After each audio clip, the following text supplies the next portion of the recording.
What's up, wrestling fans? It's Steven, aka the Duke of Disputation, and you're back with the Duke's Dives. Ladies and gentlemen, last week we watched the Royal Rumble, and that was a pretty good event all around. Some of the standouts to me were the Shorty G Chad Gable match on the pre-show. Some of the women who were in the Women's Rumble, like Shotzi Blackheart, Bianca Belair, Shayna Baszler, Rhea Ripley. Of course, we had Charlotte Flair win that one. We had seen the final, well, not the final, but we've finally seen Becky Lynch accomplish one of her goals that she has not been able to accomplish in WWE, which was beating Asuka. We've seen the return of Edge. I was so happy to see that. That was excellent. Like 11 years of thinking that Edge was done, to come back at the Royal Rumble like that was awesome. Brock Lesnar dominated pretty much the first half of the Men's Royal Rumble, but we did see Drew McIntyre win the Royal Rumble. I think that's going to be a fresh change. I've been hearing ever since he came back that that's the guy they're going with, but they finally pulled the trigger on him. I think it's finally time, I wasn't too versed on him, Drew McIntyre, the first time he came around, but as far as that goes, I think that he'll be fine. I think he's a really good wrestler, so Drew McIntyre winning the Rumble, I think that was pretty cool. Could see him go up against Lesnar or whatever he's going to do. I don't know. I think he's going to go up at Lesnar. Pretty sure. Yeah, duh. But anyways, I could also see him go up against The Fiend. Like, either way, he's a good challenger for either one, but obviously I think he's going to go for Lesnar. Also, I had watched the newest True Wrestling for the new decade this past Saturday, last night. Friday night. It's Saturday night right now. Holy moly. That was a great event. We've seen the likes of Mike Skyrose take on Clay Drasher, Tony Deppen versus Ace Austin, Silent but Deadly versus the Titan Outlaws. Great stuff. Well worth the price of admission down there. Real close to the Mohegan Sun Arena, not Mohegan Sun Casino. Pocono Casinos up there in Plains, Pennsylvania. I'm telling you guys, you gotta go up there. Awesome environment, great crowd, great wrestlers. They're going to have Bumps and Bruises down there on the February 21st. That's kind of like a student show, I do believe. They're also going to have March 21st, I do believe it is. Excuse me.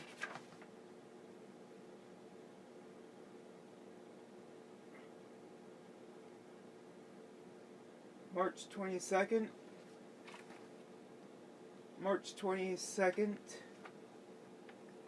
I don't know. Yeah, www.truewrestling.com. Check them out on the internet. Check them out on Facebook. They have all that information. They're going to have an event in March. They're going to have another event here in February, like a student event. Always check out True. Phenomenal stuff from them guys. So, aside from my weekly stuff, that's what I have going on. Watched the Royal Rumble last week.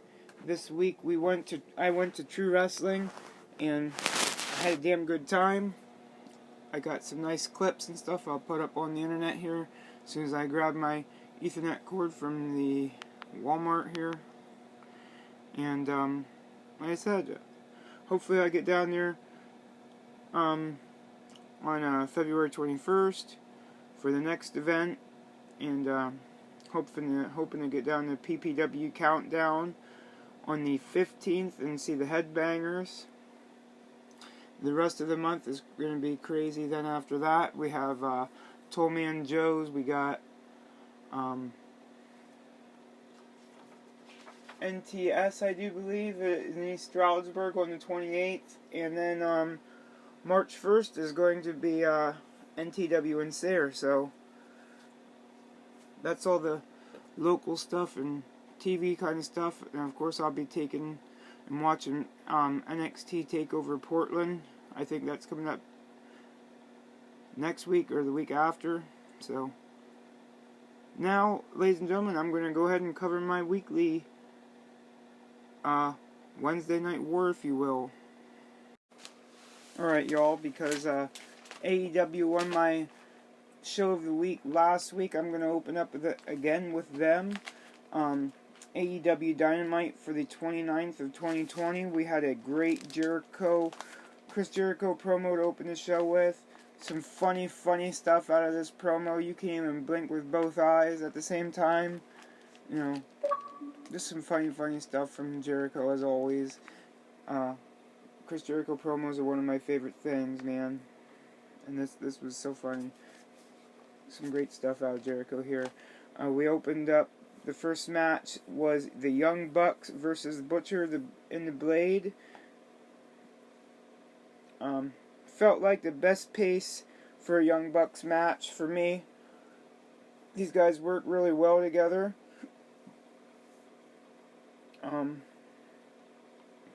You got to see a lot of the Butcher and the Blade finally. Well, not finally, but we see more and more of these guys and more of what they're capable of as the weeks go on here. Hangman Page and then Kenny Omega. Oh, excuse me. I'm reading a little ahead. The Young Bucks do win over the Butcher and the Blade. Butcher and the Blade start attacking the Young Bucks after. Hangman Page and Kenny come out after the match. Hangman Page gives I think Nick his beer and freaking does the buckshot lariat. Takes his drink and goes on about his business. So that was pretty cool. Pretty nice little tag team match to start it out with. Of course, they have the classic, the Dusty Road Tag Team Classic this week from NXT to compete with, so they got to keep on their toes with tag team stuff, in my opinion. And they did. That was a great tag team match. We move on to Nyla Rose versus Big Swole. Great back and forth stuff here. I really thought Big Swole was going to win. She really impressed me in this one, but Nyla does win with the Beast Bomb. Great to see these guys. These, women like Nyla and Big Swole are gonna help the foundation of the women's division here in AEW. I feel, along with Britt Baker, who's also had this week a much better promo, but we'll get on to that because the next thing on the docket is Cody Rhodes versus Kip Sabian. Love Kip Sabian. Penelope Ford does get involved, and Cody picks her up. Sabian attacks him off the apron. Bait and switch. The old switcheroony doodalooey. We had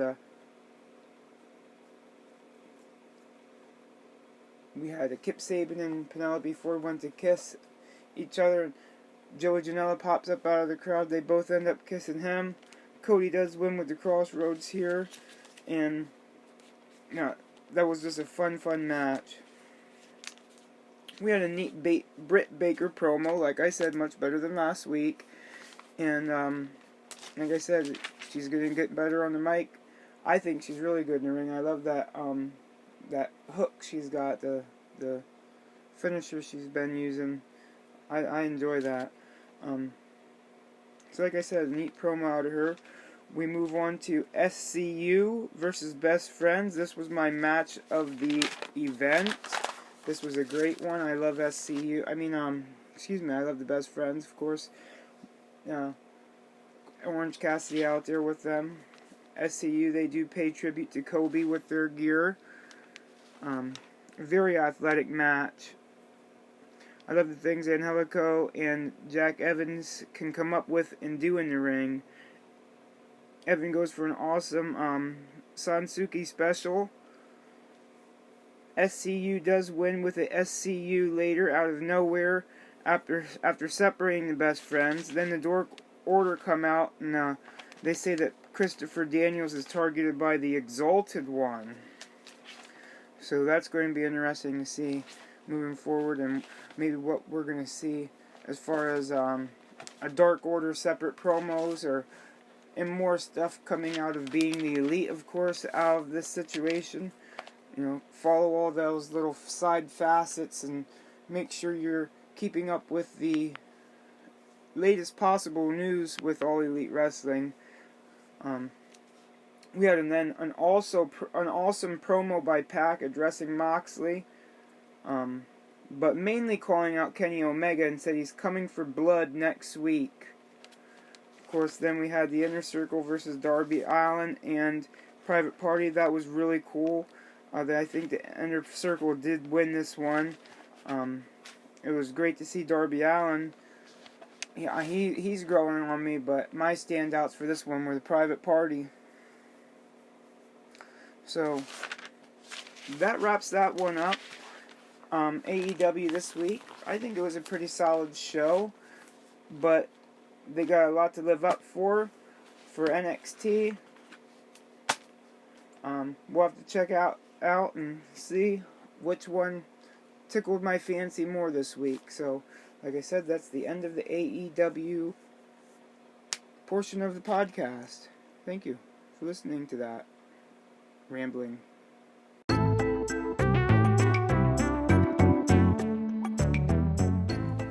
Well, alright. We cover AEW. Now we're going to cover NXT from the 29th of 2020. We opened up with Finn Balor versus Trent Severin. They opened up with that promo from Trent almost getting his head cut off in the car door. Hello, mate. Hello, mate. Cut it. I just love that promo. Freaking super heel Finn Balor. You gotta love it. The Prince, baby. The Prince is back.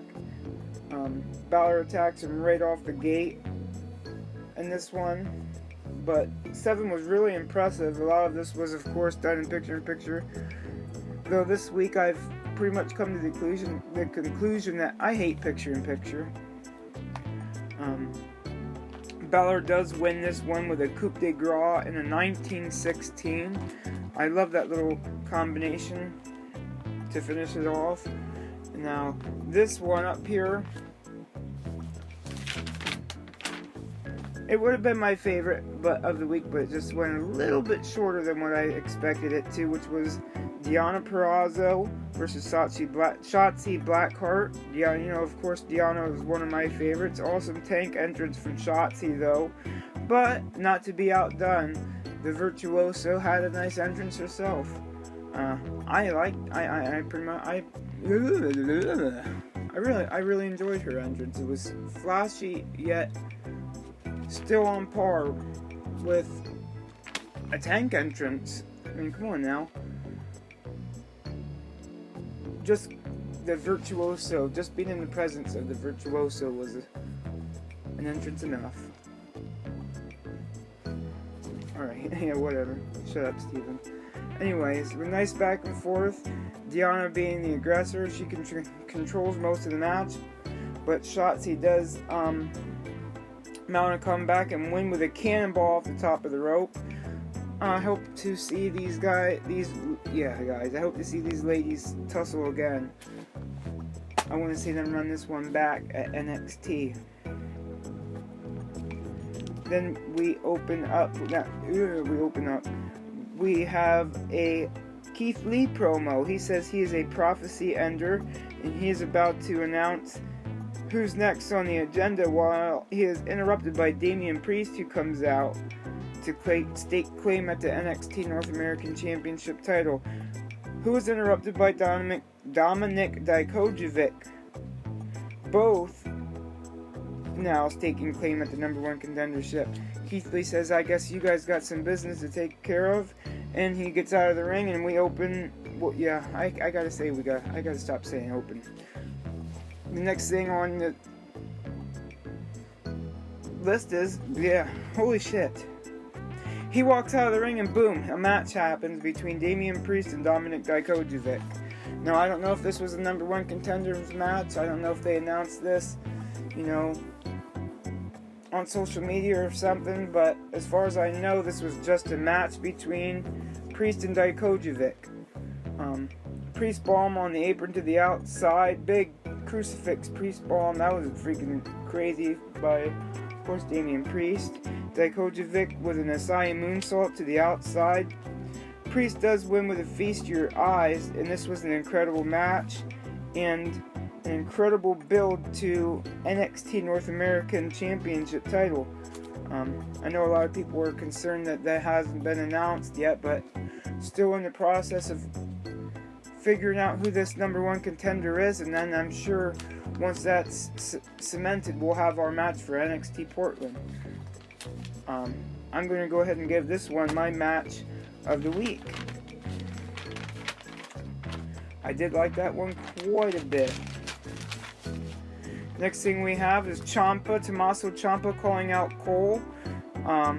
He had dismembered the Undisputed Era backstage and basically brought a table out and he says, you're going to come out here and sign this contract. But of course, Mr. William Regal comes out with Adam Cole, and basically Adam Cole already signed there. So he come out, got in the ring, hit Ciampa with the microphone, busts him open. Ciampa puts Adam Cole through the table though, and signs the contract in his own blood. So NXT TakeOver Portland main event will be Tommaso Ciampa versus Adam Cole for the NXT Heavyweight Championship. Will Goldie come back to Tommaso Ciampa? I don't know, but I'm ready for NXT TakeOver Portland already, man. Next one up here was Dakota Kai versus Tegan Nox. Of course, the two used to be together in a team called Team Kick. Match goes all over the crowd, which was kind of different for the NXT Full Sail Arena. Candice LeRae does aid Nox. There was a back and forth on who was going to use this knee brace between Dakota Kai and Tegan Nox, but Nox does use the knee brace behind the back of the referee and picks up the win with her shiniest wizard. And it's already been announced that at NXT TakeOver Portland we're going to have a Falls Count Anywhere match between these two ladies, and I think that's going to be a great match. They've been building up this feud here for months. It's reached a head here at NXT TakeOver War Games, and I can't wait to see what's going to happen, how this is going to end up. The next one we have here is Chelsea Green versus Caden Carter. Really like Carter. Green very aggressive. Trained by Lance Storm here. I think Green and Purrazzo as a tag team is inevitable. This is my first taste of Chelsea Green, as like I said, I've not always been the biggest Impact Wrestling watcher. I didn't watch them in their heyday, so I didn't get a lot of Chelsea Green on my radar, but I finally started, and like I said, her and oh my god,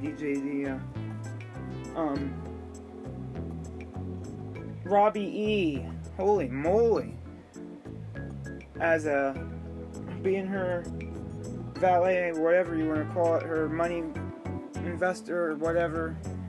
That's pretty cool. Now that's cool.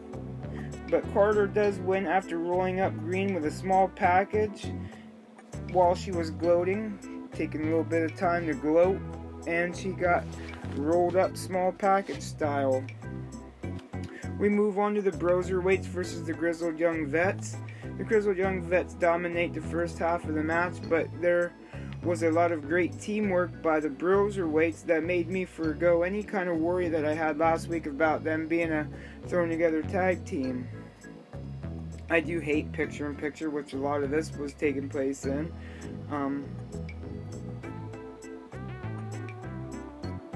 BW do win with the Bro to Sleep, a great tag team match all around. Now they will challenge the Undisputed Era for the NXT tag team titles. Now whether they win or lose, I do hope they keep these guys together because, you know, I think that says a lot to beat the grizzled young veterans like that. So I think that hopefully, like I said, hopefully they keep these guys together. So I think this week I'm going to go ahead and give the nod to NXT. I just like that show better. You know, you can't throw Deonna Purrazzo on my screen and not expect me to give you the A+. So NXT will open up the next episode of the Duke's Dive, and basically that's all I got for you this week, ladies and gentlemen. I don't want to ramble on too much. That was my week of wrestling, and I hope you have a good week, and I'll catch up with you guys later on next week for the next week of wrestling. Thank you for watching. Like, comment, subscribe, share this out there to all your other wrestling fans and friends. And this is the Duke signing off. Till next week.